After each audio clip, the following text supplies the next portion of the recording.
Day 0.5.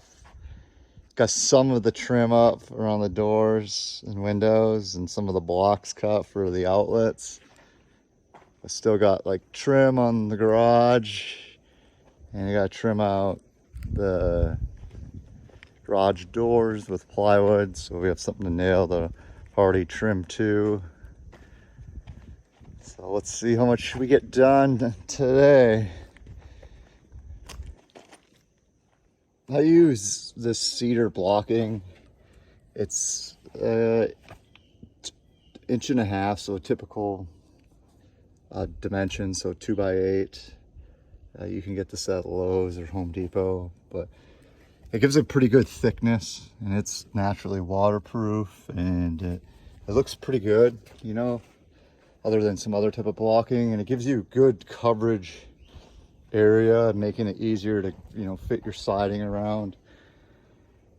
And you know, it is expensive, but you know, about $45 a board, but it looks good, and it'll last, you know, for the lifetime of your siding. So it's definitely a good choice than some alternative plastic type of blocking for your outlets. End of day 1 installing the siding and all the trim for James Hardy Color Plus. It's about 6:40 in the evening. So today I got about just a little bit of the siding done, but I got all the trim and all the cedar blocks for the hose bibs and the outdoor outlets.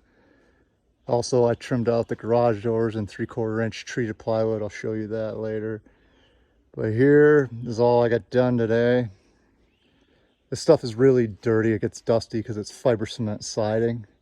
So you really just have to give it a quick wash job before you caulk all the joints and use the touch-up paint kits for any spots that might have got chipped when you're installing it. You gotta be really careful when you install this stuff, or you can chip it up. So yeah, all these bibs are in and the cedar blocking.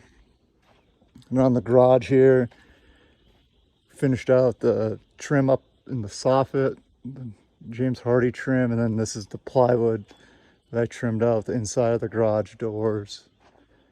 This helps. It's 3/4 inch plywood. It helps to give something that for this trim to nail on, because this ICF, and there's only every 8 inches, there's a little 1-inch stud, so there isn't, some spots there isn't anywhere to nail to. So only kind of downfall to putting siding on ICF or using ICF, there's not that many nail holes. But this makes it look really thick when you wrap it. I mean, that wall is about, with that piece of trim on there, about 17 inches thick. So, yep, this is all we got done today. See how much more we can get done tomorrow. But this is the backside of the ICF Barndominium coming along.